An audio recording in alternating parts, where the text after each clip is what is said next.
here we are again. Here we are again. Here we are again with And I'm still standing. the most contentious hour of the week. A Christian and a Muslim walk into a studio. That's right, and baby. hey, look at this. Brandon West, our wonderful producer, has set us up with new space today. Hey, change is good, man. Nothing don't wrong with a mind little it. bit of change here and there, man. I like and plus, it. you look better with better lighting. Do you like that? Look at you. Yeah. No, hey, Brandon knew he wanted to get my better side. Well, so, yeah. you know. Plus, I thought it would be good for us to sit on opposite sides of the table to look at each other and look at life Hey, I like from it. each other's perspective. I like it, man. I So like it. we're gonna hit hard today, and We need to keep the pace set from last week. I still got some bruising. I put a lot of ice Whatever. on that night. Whatever. So I'm jumping right in. Let's do it. Listen to me. All right. Answer this. What'd you have for dinner last night? What did I have for dinner last night? Come on, what'd you have? Salmon. Really? Oh, we had quinoa and salmon. A quinoa and salmon salad. Oh. You want to talk about somebody dialing in dinner? My significant other dialed in dinner. It was good stuff. It was good stuff. Really? Yeah. Oh yeah. Salmon grilled. Yeah, you're a salmon guy. I love salmon. I can eat seafood all Right. day long, every day of the week, and had grilled salmon with this salad that was just out of this world. It was good. The kids were all over it. Yeah, it was good. Praise God. Good. We grilled up some tri-tip.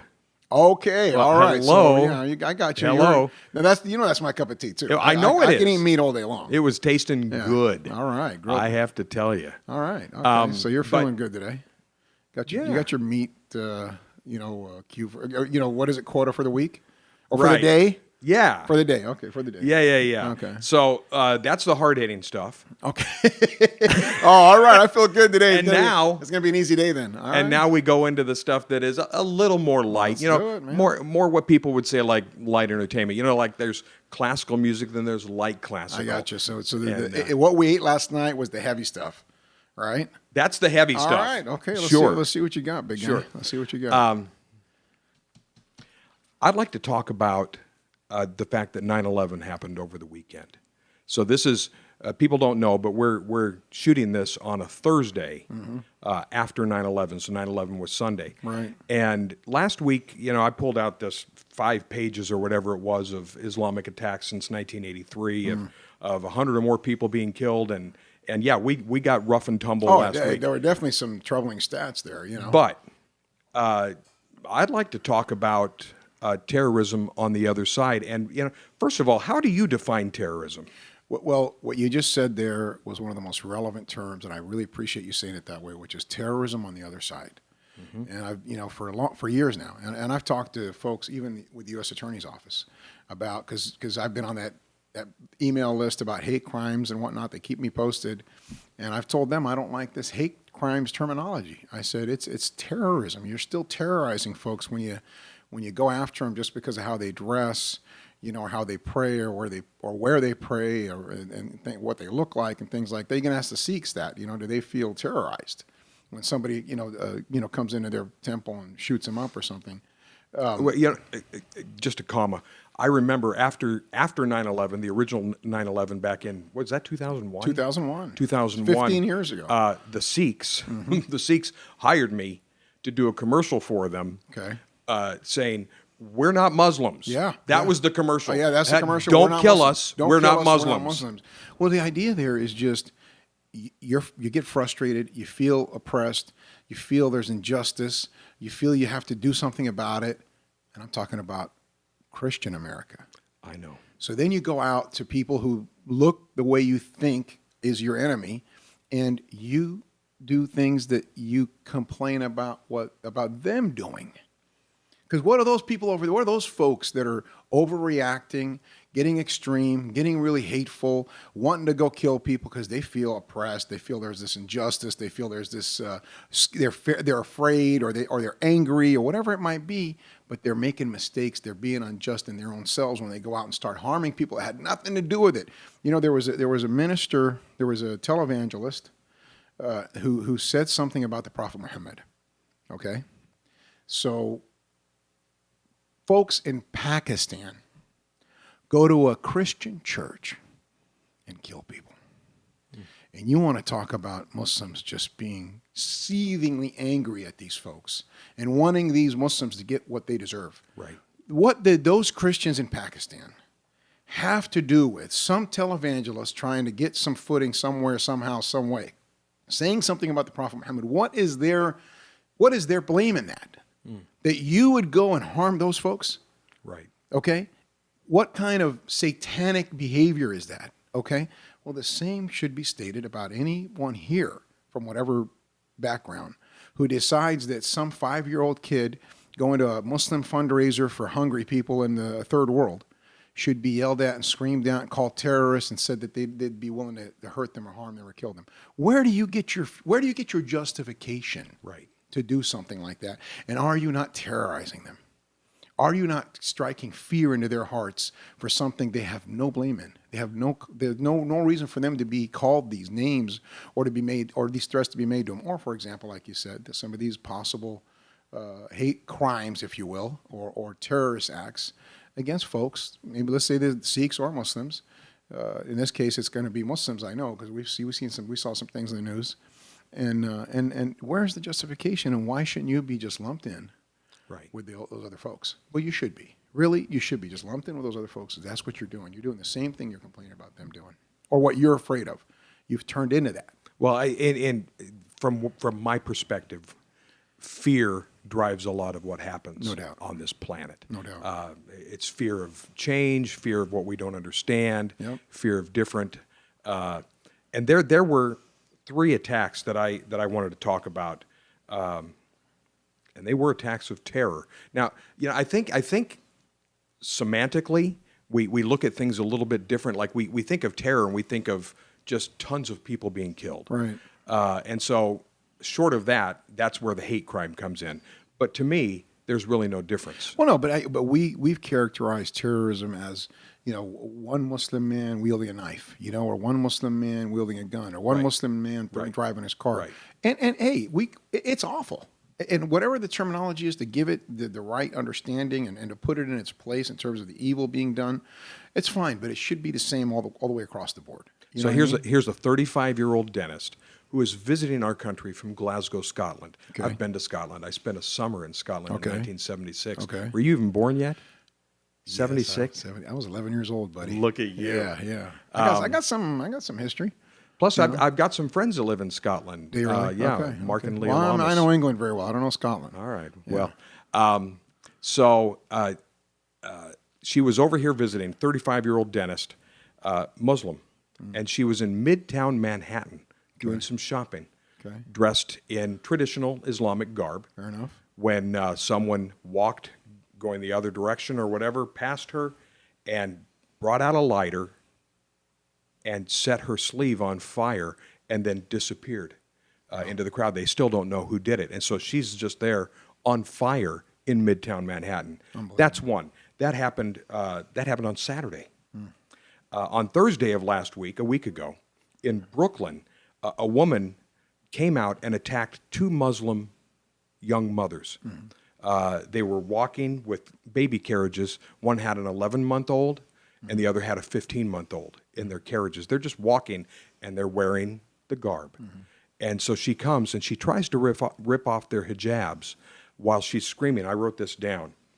And she's hitting them. She hits them and knocks one of the carriages over with the child in it and says, "This is the United States. You're not supposed to be different from us. Get the F out of America." Right. As she pushed one of the strollers down. And here's the thing. The Council for American Islamic Relations in New York City is 100% calling for justice and saying, you're quick to jump on us, but what is happening here? Now, that woman has been arrested. That's 2. And then also on Monday, was it Monday? Yeah, the Islamic Center of Fort Pierce was set on fire. That's in Orlando. And that's where Omar Mateen, and I'm sure you know that name, that's the man who killed 49 people in the night in the Pulse nightclub in Florida, Orlando. Right. That's his mosque. Yeah, and so I think they've made an arrest in that just overnight. Yeah. So we have all of this swirling around 9/11, and so in a sense of fair play, I just wanted to bring those things up and tell you that as ashamed as you are of people that call themselves ISIS or or Boko Haram or whatever that identify with Islam, this shames me. Yeah, yeah, And it angers me at a high level that this is going on simply because of fear. It's good for me because people can start to understand why we're friends, and why nothing you did last week bothered me in the slightest. Right. You know, it's exactly it. I mean, we have to empathize, and we have to be fair and just on both sides, you know? And that's what I meant when I was saying that there are things that are happening every day since 9/11, and we're not going to say before, let's just say since 9/11, that have been characterized as hate crimes. And so they're not put in that same category of terrorism, if you will, but they're nothing but. You're terrorizing communities, you know, and you can ask the Jewish communities when they go through Right. their issues, and you can ask the African American community, whenever they've had these issues at a high level, they're being terrorized. They go to bed at night fearful, you know, of the safety of their family. Right. I had an incident here in 2002. I did a debate with somebody, and she was a pretty hateful person.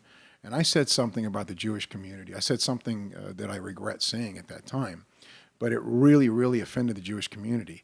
And I had dialogue with them about it, and I understood before I even met with them about it. It became front page news here for some time, and it was something I said about Jesus and things to that effect. And before I met with them, I met with their whole leadership about it. Okay, and they let the people know they were very upset with me. They had some national organizations calling in, wanting to know if they should get involved. And I said, what I'm feeling about my community, with the people that are spewing hate about us and creating this anger and seething anger where some people might actually go out and harm Muslims, and they already started, right? That fear I have for the safety of my community and my children and the women and the elderly and so on and so forth. That's what I just did by saying what I said, and I didn't mean it in any bad way. I was kind of talking about a historical thing, but I sympathize completely with the sense of terror that they have felt, Sure. you know, from people that have generated all this hate towards their community, and then of course what follows hate is hate crimes, right? Whether it's to your temples or to the people or to your children or whatever. It's a sad reality. It's something we all have to identify with, whether it's coming from the Muslim side, the Christian side, or whatever side. And I think, in fairness, if we want to be honest about this issue, we have to be honest on both sides. I agree. It saddens me that Christians, when they do turn, and like, you know, I've gone on websites. I can share this with you if you don't mind. I'll share this with you. We 9/11, and it was 2010, I believe. Okay. It was you remember the Quran burning pastor? Oh, sure. You remember Florida. the mosque at 9/11? You know? Yes.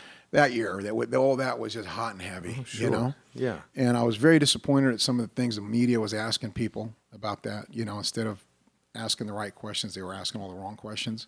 And this pastor wanted to burn Qurans, and our response to that was, look, he can burn all the Qurans he wants, man. You know, the Quran has been for centuries saved in the hearts of men, men and women. At the same time, we're not going to do that. We're going to respond to something evil or bad with something good, okay?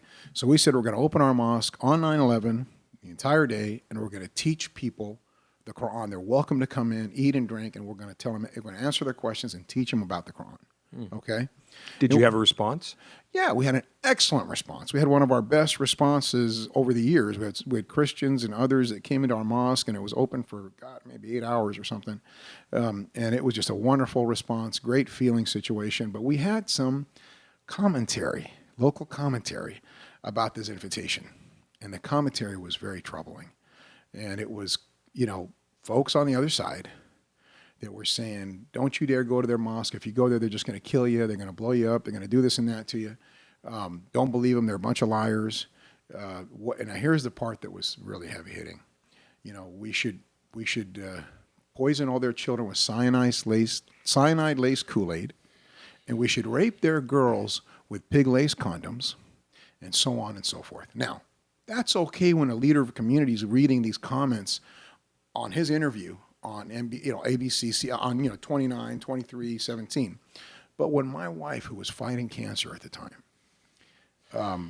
was lying in bed reading this stuff, and I saw her eyes, I saw tears running down her eyes. I said, honey, what's wrong with you? What's going on? She goes, have you read these comments about your interview? About pig-laced condoms and cyanide-laced Kool-Aid? And I said, honey, why are you reading that stuff? I said, that's just a few folks, Right. you know, that are very hateful, that are saying, really mean things.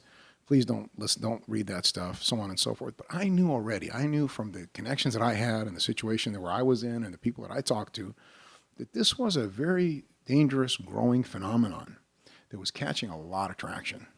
I didn't tell my wife that. In later years, she realized and understood it, was able to deal with it a lot better. But that night, she had a lot of pain, and it pained me to watch a wonderful teacher, a wonderful mother, a wonderful wife, a great person, know that people hated her and her children, her daughter and her son. They would poison her son with cyanide-laced Kool-Aid, and they would rape her daughter with pig-laced condoms, and they would kill her based on the dialogue, based on the comments they were making, right? And here she was, that kind of a person, and she was as white as ABC, and American as in you and me, or anybody. And it hurt me. It really hurt me more than anything that my wife had to feel that way. And I want people like that across America not to feel that way. It doesn't matter if they're Christian, Jewish, Muslim, Sikh, whatever. Right. None of us should have to feel that way. We just shouldn't have to feel that way. I agree. We have a better dialogue. We can change the narrative. So that's what we're doing. Yeah, exactly.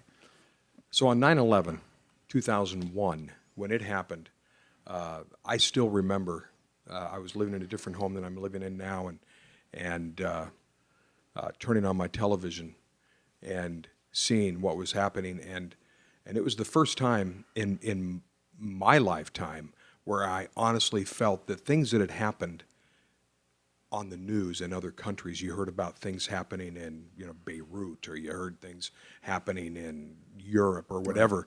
It had come to our shores as these planes flew into the buildings, and all of these things happened, and there was a loss of innocence for us as a people that day, and a loss of safety, feeling safe within our borders.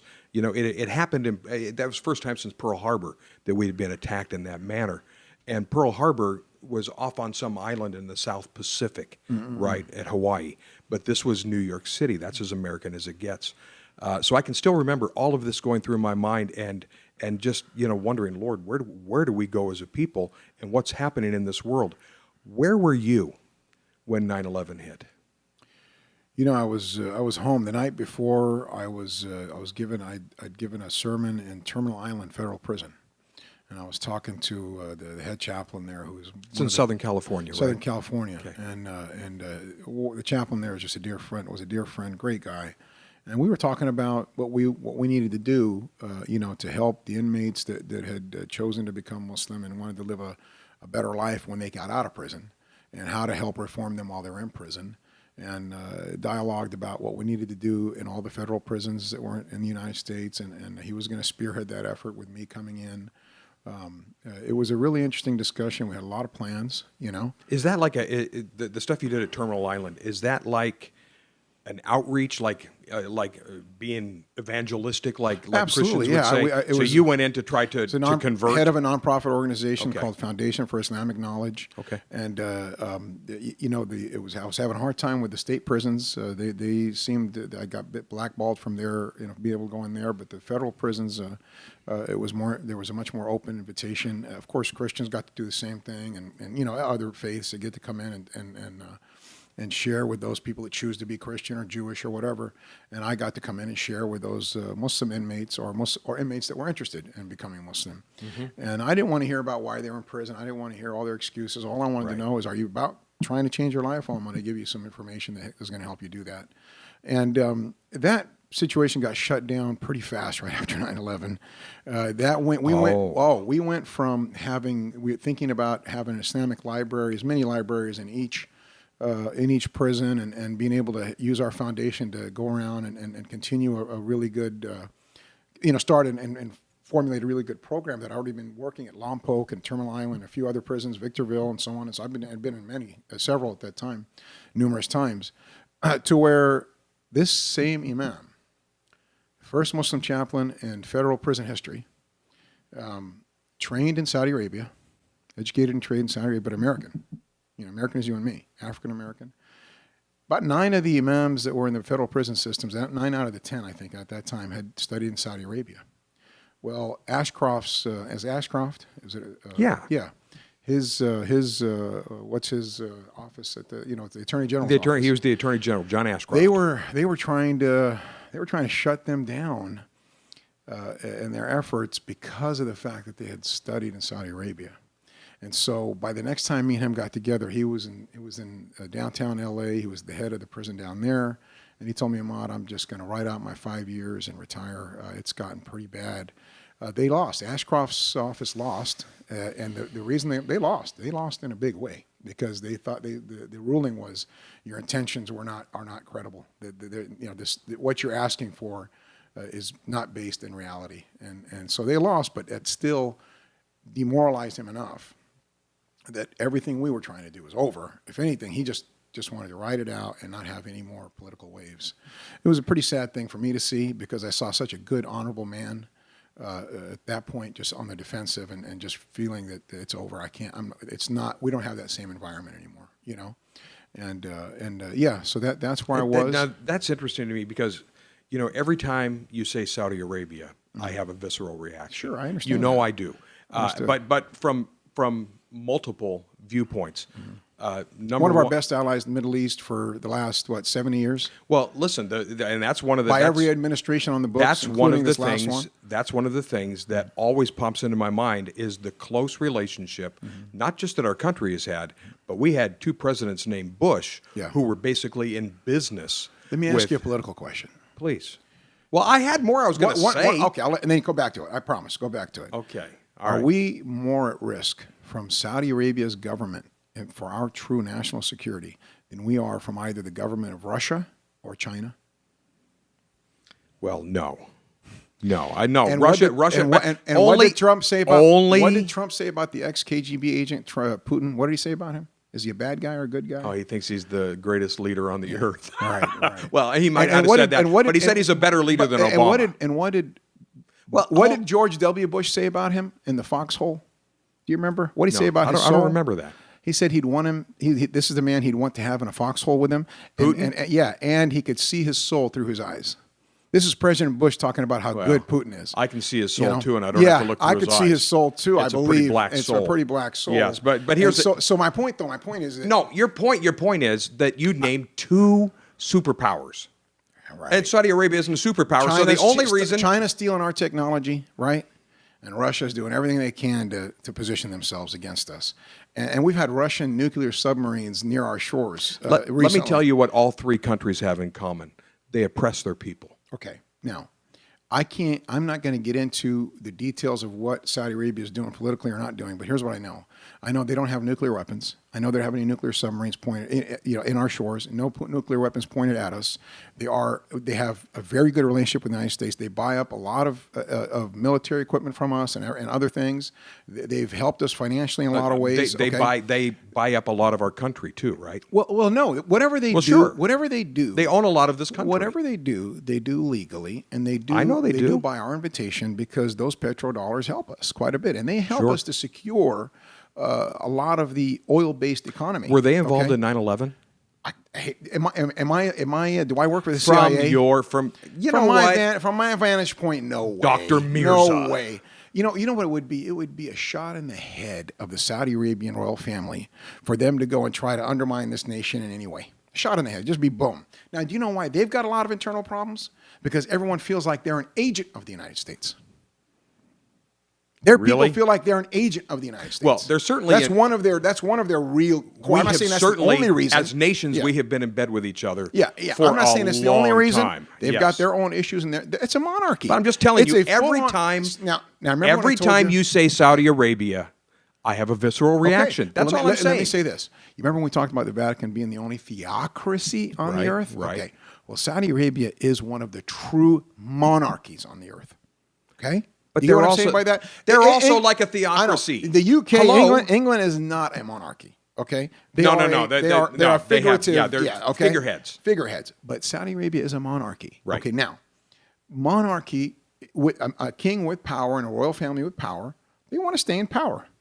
Generally, if you lose your power, it doesn't end well for you. How long has that royal family been in power? That can become oppressive. You can become oppressive you holding think, on to power. But they're using Sharia to oppress. But no. Sure they are. No. Bob, They're using their political power and might to oppress. Period. End of story. I mean, you say Okay? that the Vatican Now, is the only theocracy, but if there are people being we beheaded. can argue whether capital punishment, whether it's beheading, whether you're electrifying, whether you're hanging, we can argue what's best. What's the best way to kill a human being? Well, no. So we've had. What is the best way to kill a human being? We've had this discussion, Tell me. and you tell me the most humane way is beheading. Go ahead. Okay, say it. In my opinion, the best way is the way God prescribed, beheading. You know why? They don't feel a thing. You know what the best way is? But you know what? Have you No, seen? wait a have minute. you seen someone? Hold on. Have you seen Let me someone tell you being the best way. Electrocuted when not when to it doesn't kill work them. very well? Not to kill them. Okay, that's the best way. Then say I am opposed to capital punishment. Then the discussion isn't about capital punishment and what's more humane. Is I it? understand, but don't Okay. sit here and say that So they're not a let's not- theocracy. But don't talk about beheading. Because of Sharia law, these things happen. When you get to a point where whatever government that allows capital punishment has decreed that you are worthy of capital punishment, right? Right. Okay. Let's not get into the discussion about what's more humane and what's not. I don't think there is. I don't think we can really do that. I don't think, whether it was hanging more humane than electrifying. Was shooting them up with poison more humane than beheading them? I mean, you want to get into all that, fine. But I have my opinion. That's I all. understand. All right. I have my opinion. Done correctly, it's a minimum amount of pain, okay, and the least amount of everything else that goes into whatever it goes into. Now we can say somebody else can tell me no, electrocuting is. Somebody else may say no, hanging is, or dying by shooting squad or something.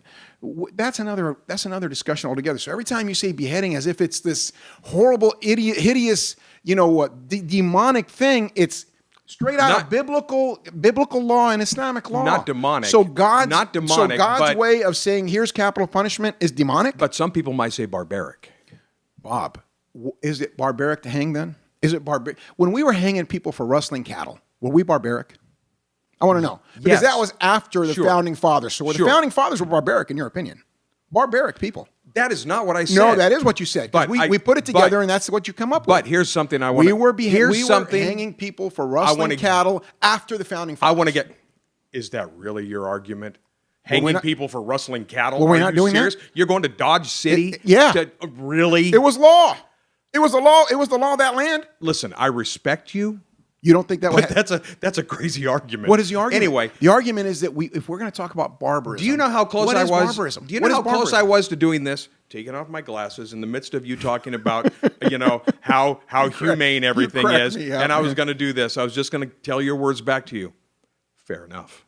Fair enough. But you had to take it to Dodge City. Dodge, I love really. I love that whole history, man. That's some pretty stuff. I like Wyatt Earp. Yeah, you ever seen Tombstone? I've seen every version of it. You know what I mean? So Wyatt Earp, that whole story. Yeah, but the one with Kurt Russell. Kurt Russell was pretty cool. Definitely.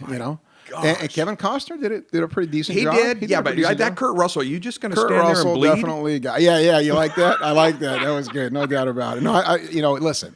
All I'm trying to say when I talk about that is let's be careful what we project on these things, because we have a history that's just 250 years old as a nation. Right. And we did a lot of this stuff. Okay. So again, we make that argument. If we love us and who we are about and what we've established, well, in our history, we've done things. We've hung people. We've had capital punishment on the books. There are many forms of capital punishment. Just answer so this. Just because Saudi Arabia uses beheadings as their form of capital, just because they chop people's heads off. Bob, wait a minute. If they're doing it unjustly, they're hideous and they're evil. Every time they do it, that is hideous and that is evil. Evil. Now, if someone rapes and kills and murders someone, and he was given capital punishment, and they said, well, hanging, electrifying, or beheading, well, we're going to behead him. That's not evil. That's what I'm saying. What do they do to some... See, I was going to... You get that point? I was going to go in a completely different direction, but now you've opened up a door. Well, you stop with that. Why did you open the door? Go back to your other direction. Please, I beg you. Because otherwise we're going to start throwing blows.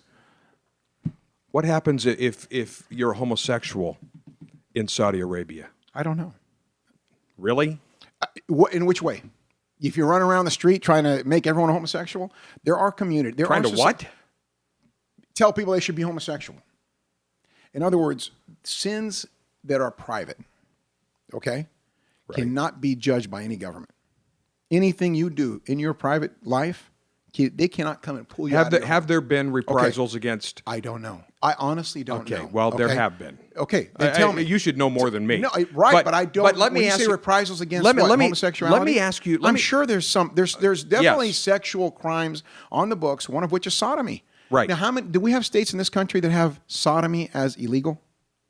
I don't know that there's any left. Ah, there are. There have been. Maybe they ended yesterday. But there again, have been on our books. Sodomy is being illegal in states. We have federal laws that override. But those do we have local state laws ordinances. against sodomy? I mean, maybe in Mississippi, right?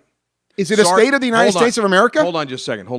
It's just a simple To all of question. our viewers in Mississippi, I apologize. If you're in Biloxi, That's what I'm saying. I'm sorry. Here you are. Hey, you have really good football teams, and you gave him will Dak. you gave him Dak Prescott. That's right. So the Cowboys. that's right, but big wait a Cowboy minute. fan. Okay, so Wait, no. don't go off that. I want to The point- ask a question. The point is, in Singapore. Was it Singapore? I think it was Singapore where there was a young American that They're went pretty around, rough in Singapore. went around tearing up cars and Sure. doing all kinds of destructive stuff. They got warned not to do that anymore because in Singapore you get lashed. Yes, you do. Lashed, okay. Yeah. And then it was the president of the United States trying to intervene on this kid not getting lashed because he wouldn't listen and he kept going. I think it was a little rich boy or something. I don't know what the whole story was on him, but I remember that he didn't listen and he kept going about him and his friends and they were causing doing destructive behavior. And finally they said this is the law of the land and we got to impose it. Now, It's pretty brutal. We could say Singapore is backwards, they're barbaric, they're this and I they're would that. say that. Whatever. The point is that's their law. It is. Remember we talked about the Constitution? They will lash you, Do you for remember the dropping a Constitution? gum wrapper on Okay, that. Yeah. so if you go to live in that country and you know that they're oppressive, you know that they're whatever, if you sign on that I'm coming to live here and follow your law, then you got to follow their law. So let's just say Saudi Arabia is as oppressive as they come. Let's not talk about Putin's Russia. Let's not talk about China. Let's not Putin talk is about North terrible. Korea. China Let's not is talk about a terrible. lot of these other countries. They're terrible. Fair enough. So let's say Saudi Arabia is oppressive. Fair enough. What you have to ask yourself is, go to Saudi Arabia because you guys love polls, right? And let's poll all of. You know let's what? Poll, let's poll. All Why are you so suspicious of let's polls? Poll Saudi Arabians. You just don't like people's to say opinions. if they want to leave their country. That's it. Just ask them if they want to leave their country. Just tell them. Let's just see how many say yes. I want to leave my country. Okay. So my point is, Fair enough. yes, I'm sure they have some oppressive political behavior. Fair enough. I'm sure they have some oppressive things they're doing on the books. One thing that we can just isolate and say it in itself is not oppressive is beheading. It's just like here, when we talk about guns. The gun doesn't kill people. People kill people, right? See, it's another crazy argument from you going straight back to Dodge City. But the point is, in itself, it is not evil. It just depends on what the intention is, what the action is. If someone does not deserve punishment, they shouldn't be punished. You're Period. taking someone's life by separating their head from their body. Hold on. So when I say the word, once someone's life is taken, does anything change the fact that they're dead? The word that I used before, and I know. Tell me, is this a hot button word for Muslims? Barbaric. Does it kind of conjure something that creates some anger? No, it's the same as saying. Is it a slander? No, it's the same as saying. What's the word that we always say about the non-believer that we get blamed on? Infidel, right? Yeah. So is infidel a word that bothers you? No. Okay, well, you don't feel you're an infidel. But they say that Muslims call Christians and Jews and non-believers infidels, right? Right. And my argument has always been, okay, let's go back in history and ask first, linguistically, is infidel an Arabic word? Does it come from anywhere in the Quran? Does it come from anywhere in the Prophet only spoke Arabic? Only. Never will use the word infidel. When was the word coined? Who was the first person to use it against a religious group that we are aware of? And it was Pope Urban II in the Crusades. Talking about who? Muslims. He called us infidels. And he said, go kill the infidel and get paradise. Yes. Okay? And so my point is barbaric. Look, if someone is barbaric, truly barbaric, then they're barbaric. Okay? To go take bits and pieces or parts of God's law, whether you find them in the Bible, which are some of the troubling verses you have a hard time with, okay, or you find them in the Quran, and to start calling God's law barbaric, we're treading on some very, very scary domain. Bottom line is, much of God's law that was applicable centuries ago, okay, may not be applicable anymore. Societies aren't going for it. They're not having it. We don't call certain things sin anymore. Whether it's homosexual behavior, whether it's not being married and having sex, whether it's drinking, whether it's being drunk in the street. I don't know what it is, but we have a lot of things that we don't consider sin anymore and not worthy of any punishment. Okay, and the majorities feel that way. And so much of God's law is not being applied anymore. And that's both in the Islamic world and in the Christian world. Because the Christian world did utilize some very barbaric, if you want to call it that, punitive systems, right, against many crimes, okay? Some of them were sexual. Right. Agreed?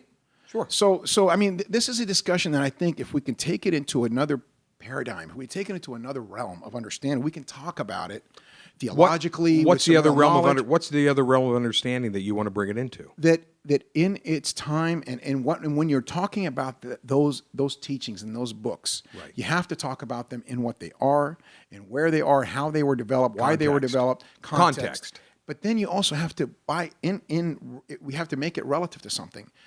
In those centuries, when you considered that barbaric, okay, what other barbarism was going on in the world? How brutal were people to each other? How brutal governments to each other? What did the Romans do? Right. Okay. When you broke a crime, when you committed a crime, when you broke law, what did the Greeks do? What did the ancient Persians do? If we get in there, who had no Bible or Quran, how were they with their people? Right. Okay. How were they in how they persecuted people? How was the Soviet Union? Come on now. Now we're talking. Okay. How are they with their citizenry? Right. How are they with the many Christians that were over there? Right. So, how was Nazi Germany? And I'm sure there were Muslims over there too that were imprisoned just like absolutely. Christians were. I mean, people of faith. Okay. China were is pretty oppressive. China is still that way. Very much so. Yes. So my point is, we sit and we're picking on religion because we're easy pickings. And it's not just the Quran that gets picked on, it's the Bible too. And it's not just Muslims that get picked on, it's Christians too. You know that. Christians feel very picked on. Right? Sure. They really, and I know, and I can sympathize with Christians because they feel very picked on for telling people do this and don't do that. And, some of the teachings they have and some of the teachings that people are saying are, insensitive or they're oppressive or they're, judgmental. Okay. Sure. And so I think it's fair to put it in context. Let me ask you a question. This one might make it a little more clear what I'm trying to say. Is an eye for an eye barbaric, unjust, and not merciful in any way? Was it when God came up with an eye for an eye? Was it just a horrible, unjust thing that he did? Or was there any mercy in it? You know how I'm going to answer this. Go ahead. I'm asking for your honest answer. Because, yes, it was barbaric. Okay. Without question. Okay. And I don't think it was ever God's best or God's will for it to be like that. Because when Jesus came, the true nature of God was revealed. And Jesus even said, you've heard it said, an eye for an eye. Mm-hmm. But I'm telling you, if a man does this, give him that. Mm-hmm. So he talks about laying down your life. There's this word called kenosis. Mm-hmm. It's my favorite Greek word. Mm-hmm. It means the pouring out until it's and we don't have a word for it in the English language. It's like a pitcher of liquid where the last drop is gone. And the Bible talks about kenosis in terms of Jesus as he poured himself out until the very last drop was gone. So, yeah, I see a different paradigm. I see a different shift. I think that a lot of things that happened in the Old Testament, barbaric is probably the perfect word for it. But I was just curious as to whether this was a hot-button word for you. No, but so let me then give you the other side of an eye for an eye. Sure. So you had a tribal chief, okay? And his son goes over and does something he's not supposed to do. And maybe rapes a woman or something from another tribe. Her brother kills him for that. They get in a fight, man dies. That chief feels pretty proud about who he is and says, they killed my son? He didn't care that his son had raped that young virgin girl. He gets his tribe together. They go over there. They slaughter every man, woman, and child of that other tribe. Slaughter them dead. Sure. What does God say? Comes in and says, an eye for an eye, a limb for a limb, a life for a life.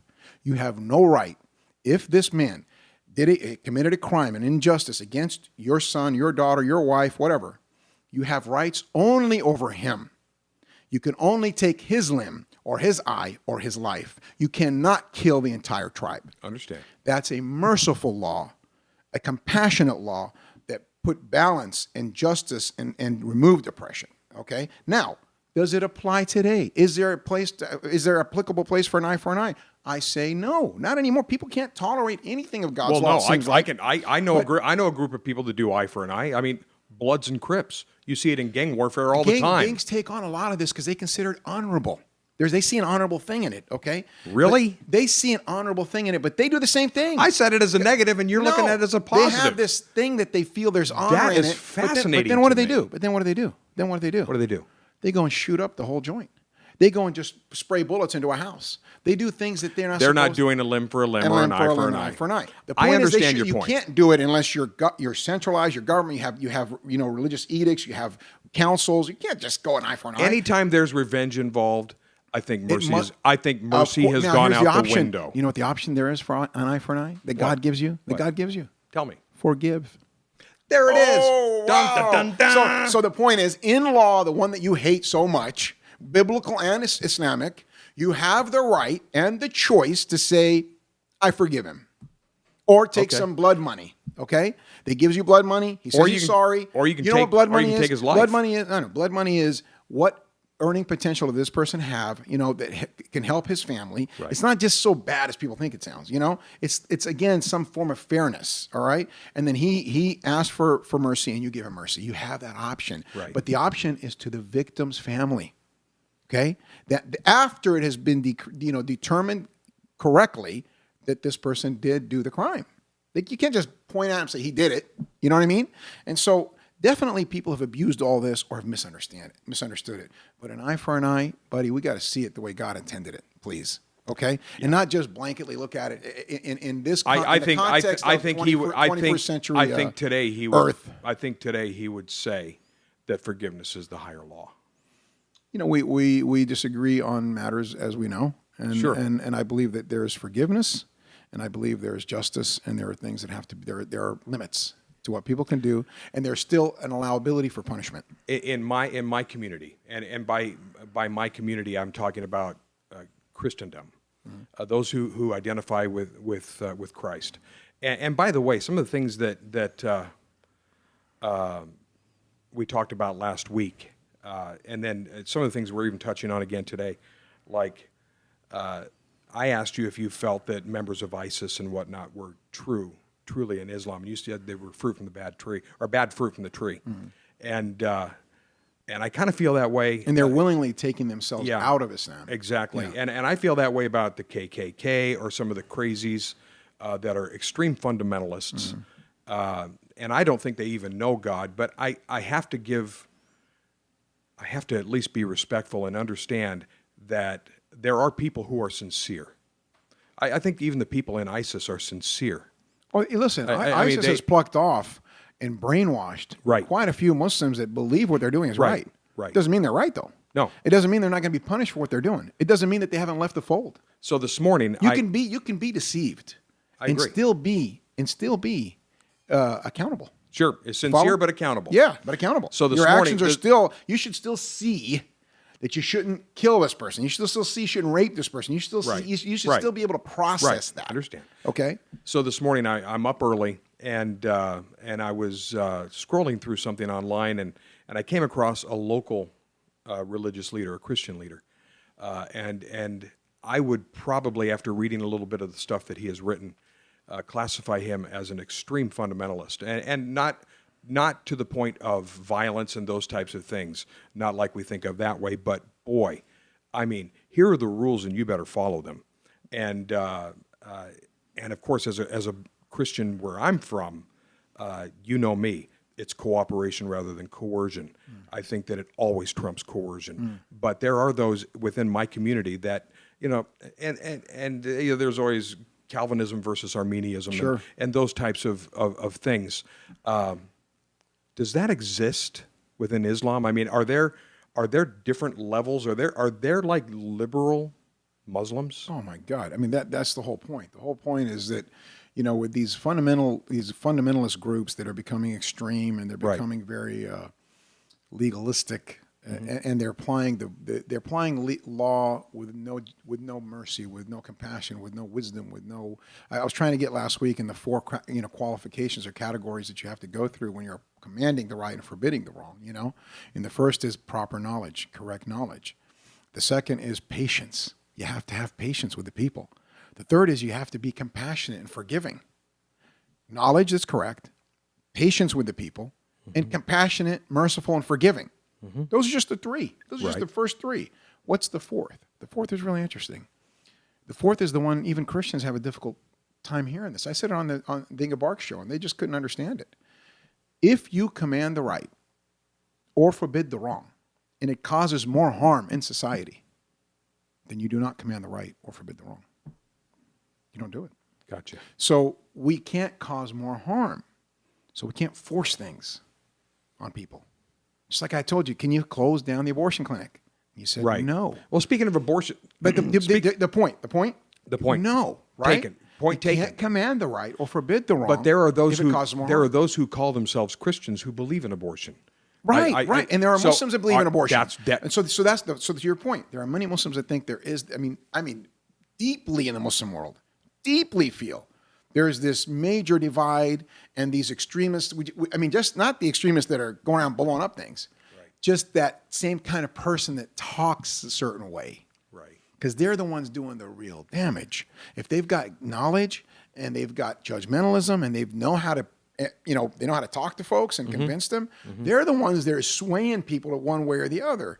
And so, yes, we have it. It's a deep fundamental issue in Islam. And that's why I've said it to folks from the feds on down, that if we can turn this matter to the majority scholars of the majority nation of Muslims, the respected scholars of Ahl Sunnah wa Jama'ah, which is the main body of Islam, 80-90% of Muslims, by almost 90% of Muslims are Ahl Sunnah wa Jama'ah. And then you get them, they're fundamentally sound in their understanding. These are the scholars that most Muslims around the world believe are scholars, and take their rulings on all these issues, okay? We could resolve so much of this problem. We could just finish, because they may not make you happy as a Christian who believes that Jesus was a son of God, right? They're going to say, no, he's not, okay? They're not going to make a Jew happy who believes that, Moses was, Jesus wasn't a prophet and Muhammad wasn't a prophet, because they're going to say, no, Moses was a prophet. Jesus was a prophet, Muhammad was a prophet, and the gospel was a book from God, and so was the Quran. So, and they're not going to please everybody, okay? But they are going to please us in matters that matter to us. Sure. Murder, security, terrorism, all these other matters, they're going to be right where we need it to be. That's because Islam is a just faith. It is a faith that is about justice and not to be oppressive and so on and so forth. You know what's crazy about Isn't it Harvard Law School that has the one verse that they found around the world that is the most just, the most best description of justice was right out of the Quran? Right out of the Quran, And so my only point on that is that we need to understand that matter is out there. These people are out there. I'm putting my glasses back on. Go ahead. No cowboys? How about those cowboys? Cowboys are coming, but... No, I thought, how about those cowboys? Am I talking too much? Here's something about my friend, Emad Mirza. Thank you. I could ask you what color the wall is and get a 15-minute answer. I got no shortage of words, man. How is that possible? All I asked you... What did I come in here telling you? Hey, wait a minute. I got nothing on my mind. Okay, just wait. Yeah, you did say that. I swear, I got no idea what But all I asked you was... Are there factions of fundamental and liberalism within? Absolutely. And I had some follow-up questions that I couldn't get to because you ended up with some justice craziness at Harvard. What? And by the way, what color Point taken. You got it. Touche. You got me. All right. You got me. I agree. I went off. The liberal faction that would be more tolerant in Islam. Would you say that is mostly outside of the Middle East? Shortly? Not necessarily. Answer? No, not necessarily. No, not necessarily. Not at all. You have countries like, all across the Middle Eastern world that is not as, fundamentalist as maybe like you might think Saudi Arabia or something to that effect. No, not at all. I think you could find that type of fundamentalism in Pakistan just as much as you could find it in, across the Muslim world, North Africa, or you can find it in the Middle East, and you could find liberalism in all those places just the same. Now wait, I want to say one thing. Of course you do. I am not a liberal Muslim. I know you're not. And I am not an unjust Muslim, and I am not oppressive, okay? And find something in me, the person you've gotten to know, right? That scares you or makes you not want to go to bed at night, or makes you worried that if I had to pick up your son from soccer practice, you may not see him. If words were like weapons, I would really fear you. Get out of here. I'm just being honest. Okay, but you know what I'm getting at. Of course, I know what you're getting at. I don't. I do not go to bed thinking my friend Emad is going to kill me. And I have friends across the Islamic world, both here and abroad, that are just as honorable as you can imagine. And they understand this faith very well. Yep. They're very orthodox in the way they apply it, okay? And you can trust anything with them, and you don't have to worry about anything with them. And that's all I'm getting at. You don't have to go to a liberal Muslim to get justice and to get fair play and to get honesty and integrity and compassion and patience. No, I promise you don't. I just wondered if there were shades. I mean, if anything, I wasn't pointing fingers. Okay, there are shades. I just wondered if there were shades. Yes, but if anything, the Al Qaeda's of the world and the Boko Harams and the ISIS's of the world, whatever, the group that most does the damage to them, right, is our group. Are those that know the law well, respect and believe in it, okay, understand when and where it can and cannot be applied, okay, and know the history well, and understand Islam in the most traditional and fundamental sense, okay, and teach it that way. We hurt them the most. It's like I told you about the scholarly body here in the United States that I had a little influence with, right? Right. And I was a bit disappointed that they didn't have anything on their website, and I'll tell you, AMJA, AMJA, the Association of Muslim Jurists of America, that didn't talk about ISIS, and they just stayed out of the fray. They said it's just they're fighting, Bashar, and all these evil groups. Leave them to themselves, And I said, no way. You got to have a stand on this. You got to give us an opinion. You got to tell people how bad they are, And I was the emir of the community, obviously, and I said, I'm an emir of a small community, but I need you as my backing. I've already tethered my whole community to your organization, right? And you have to have a say on this, and it has to be one that is very clear, Can you help us out? Can you help? No. Can you get on it? Right. Get on it. Go to the committee. What did they do? They went on. They got on it. They talked it out, and they realized that yes, in that case, I was right. I turned to them because they are far more knowledgeable than me, but I was right, and they absolutely put out a statement. They put out a full-on, a fatwa against ISIS, and they were very clear about it. And I got personal, notification of it from my dear friend. And I was very happy, and I told the Muslims of our community, I said, hey, we might be a small community, but we wield a pretty big stick. So Come on now. Yeah, we were very proud at that moment. But the point being that it's those kind of organizations and those kind of Muslims that hurt these groups the most because they can't find faults in our argument. They can't. They have a very hard time with their followers. We'll remind them, well, what about, look, they're saying this and they're saying that. We're not doing this or we're doing that. And they have to find, what Osama bin Laden did one time? What did he do? Because of Muslims of knowledge criticizing him when he was asking for people to go around and kill Christians and Jews. Right. That he didn't go through, he's not being attacked by Christians and Jews, that he didn't go through any of the proper, channels. He didn't even ask them, he didn't even propose to them that they should convert to Islam and so on and so forth, right? Where the Prophet used to send letters to the kings and whatnot, and this is if you don't convert, then have good relations with the Muslims and so on and so forth. He comes out years later, years after already asking people to kill people, and people went around killing people, and said, and all Christians should become, Muslim. We're inviting you to Islam. Yeah, like that. It was, boy, what an invitation. It was such a joke. All right. But it showed that this man knew how much we hurt him. Give me this. All right, buddy. All right, so once Did again. we already get through an hour? We're through an hour, so here's the thing. You've gotten the last word. You've gotten the middle words. I didn't get the first As usual, Get out here of we go. All right, buddy. See ya. See ya.